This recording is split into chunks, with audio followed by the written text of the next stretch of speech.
Allez, maintenant on va passer à la prépa de tournage, qui est donc la zone qui se trouve en bas à droite du dashboard, et on va commencer par le premier de ces modules, qui est le module de dépouillement, qui permet d'analyser et de transférer les différents éléments du scénario de manière semi-automatisée. Il y a obligation pour l'utilisateur de refaire une lecture, mais on va voir que c'est un outil qui est pas mal puissant. Donc, on a un projet actif, qui est celui-ci, et actuellement on n'a aucun dépouillement qui est lié à ce projet. On peut voir le dépouillement d'autres projets. Ici, j'ai un dépouillement qui a été fait ici, mais c'est uniquement un choix si jamais je souhaite le masquer automatiquement. Au départ, c'est masqué. Si je souhaite pas le masquer, il faut que je coche la case. Donc, le principe, il est simple, c'est qu'on va faire une nouvelle analyse. Donc, on va avoir la possibilité de coller un scénario, soit en texte brut, mais ça nous intéresse pas trop. Ce qui nous intéresse surtout, c'est de pouvoir importer un document. D'accord? On a une détection qui va être faite automatiquement.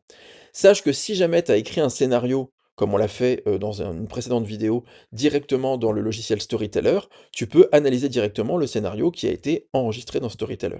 Je te montre rapidement. Ici, j'ai le film de ma vie. Alors, évidemment, il n'y a pas grand-chose d'intéressant dans ce scénario-là, donc on va pas le prendre en exemple. Mais si jamais tu as des choses qui sont inscrites ici, eh bien, tu vas pouvoir directement le charger dans le dépouillement. Là, ce qu'on va faire, c'est qu'on va partir du principe que j'ai mon scénario qui est à disposition, donc on va l'appeler. Donc là, j'ai un scénario qui s'appelle Ulysse, donc on va prendre ça, Ulysse dépouillement démo, hop. Et donc, je vais aller choisir mon document, donc Ulysse, le scénario, qui va automatiquement se charger ici, dans la partie scénario texte brut. Et en bas, je peux cliquer sur analyser le scénario. Donc on va cliquer dessus et tu vas voir qu'il y a un petit temps d'analyse. Voilà, c'est quelques secondes, mais ça va quand même assez rapidement. Alors, plusieurs choses. Là, il y a plein d'infos qui apparaissent. Premièrement, le nombre de séquences, c'est-à-dire qu'il va automatiquement me dire le nombre de séquences. Le nombre de propositions, c'est le nombre d'éléments qui ont été détectés par l'outil, par le module, et qui nécessitent après d'être soit validés, soit rejetés. Alors, ce qui est intéressant, c'est que du coup, il va te dire que il faut lier un projet. Là, j'ai pas lié mon dépouillement à un projet, je reviens dessus. Si je fais une nouvelle analyse, ici, j'aurais pu le lier avec un projet, ce que je n'ai pas fait. C'est pas très grave. Je reviens sur mon dépouillement. Je vais pouvoir le lier au film de la vie, qui est le projet sur lequel on bosse. Très bien. On verra la suite un petit peu plus tard. On va d'abord analyser un petit peu tout ça. Donc, on a des séquences qui sont présentes et chacune vont être avec des informations qui sont assez claires. Si je clique sur mon module, j'ai le numéro de séquence, l'intérieur-extérieur, les faits, le décor, le titre brut et un résumé de texte des choses qui se trouvaient dans cette séquence. En fonction de ça, je vais pouvoir voir. Il me dit que mon personnage est assis sur un banc, donc oui, je valide ça. Automatiquement, dès que tu valides, ta séquence, elle est en bleu, ça veut dire qu'elle est en cours de traitement. Ce qui est en rouge, c'est ce qui n'a pas encore été traité. On le voit ici, c'est à faire. Donc, il y a effectivement une photo, il y a un bus, apparition. Alors, il dit le bus apparaît au loin. Alors, moi, je veux pas, forcément, pour lui, une apparition, ça peut être un effet visuel, mais là, en l'occurrence, c'est pas ce qui nous intéresse. Le bus apparaît au loin. Voilà, son bus apparaître à l'horizon.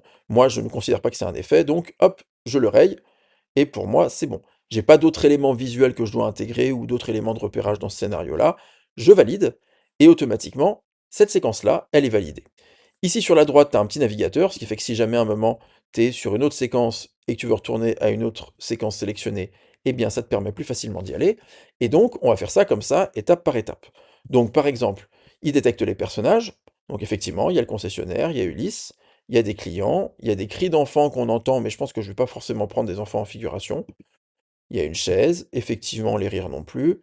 Euh, Hop, voilà, donc à un moment il a dit pour le coup, donc là il a pris ça pour une analyse, il y a un coup, il n'y a pas de coup, voilà. Par contre, véhicule, oui, bus, oui. Voilà, donc en fait, encore une fois, c'est quelque chose qui doit se valider à la main. L'intérêt, c'est qu'on gagne beaucoup de temps.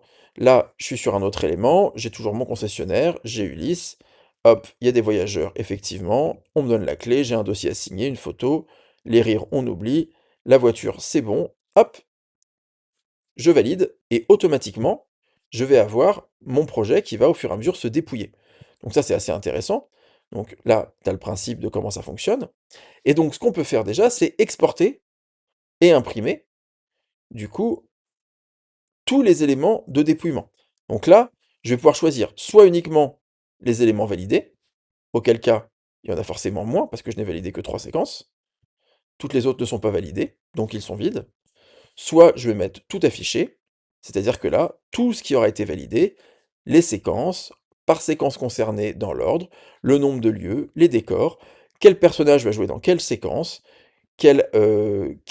comment dire, statut global. C'est-à-dire que là, Ulysse, j'ai validé certaines choses, mais là, il y a un personnage qui s'appelle Hélène qu'on n'a pas encore vu dans mon dépouillement, qui n'a pas été validé. Donc là, on va avoir des choses à valider. On va avoir de la figuration avec des explications de texte de ce qui se passe à quel endroit. Tout est découpé dans le scénario. Les accessoires, les véhicules, le mobilier, la nourriture, les costumes, le maquillage, le son, les effets, etc., etc. Si jamais il y a plus d'éléments, ça viendra enrichir notre document. Donc après, je peux l'imprimer en PDF ou l'imprimer ou l'exporter en PDF et ça me fait un gros document. Donc ça, c'est vraiment un moyen pour moi de gagner énormément de temps. Là où notre ensemble va être extrêmement puissant, c'est qu'on va avoir la possibilité d'exporter ce dépouillement directement vers d'autres modules. Il y a un module décor et repérage dont on parlera après, et il va y avoir un module shotlist dont on va parler aussi prochainement. Donc, garde juste en tête que ces moyens te permettent d'y aller. Si tu cliques dessus, tu verras qu'il te liste les décors vers lesquels il va falloir envoyer les éléments, mais ça on y reviendra quand on parlera du décor. Si je veux envoyer ça vers une liste de plans pour mon découpage technique, ça va se faire ici aussi, mais ça, encore une fois, on y viendra un petit peu plus tard.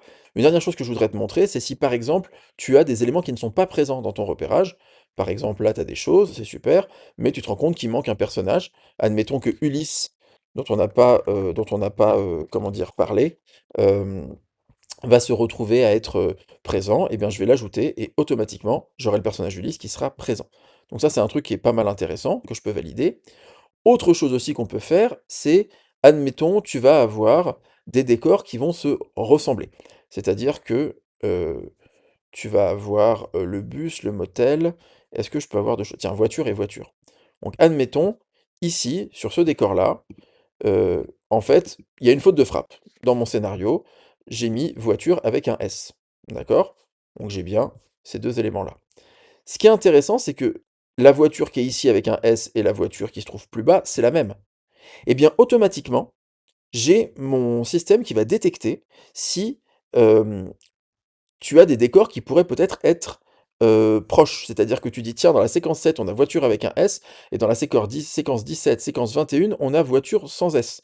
Donc, je te propose de fusionner les choses, il te donne la proximité, donc si tu as des frappes qui sont proches, ou voire un tout petit peu décalées, il va te donner un pourcentage de similarité entre deux séquences, et donc, le nom final de ton nouveau décor, c'est voiture. Je fusionne, et automatiquement, ma séquence 7 est redevenue voiture sans S. Donc ça, c'est aussi un truc qui est assez intéressant, c'est qu'il va t'aider au maximum pour ne pas te tromper. Il suffit d'une faute de frappe des fois pour qu'en fait on se retrouve à avoir deux dépouillements qui parlent de deux décors différents alors qu'en fait c'est le même endroit. Donc l'idée de cet outil c'est vraiment de réduire ça. Mais donc tout ce fonctionnement-là, il est vraiment fait pour t'accompagner, pour automatiser les choses et faire en sorte que tu puisses gagner du temps dans ton dépouillement et après pouvoir avancer sur ta prépa.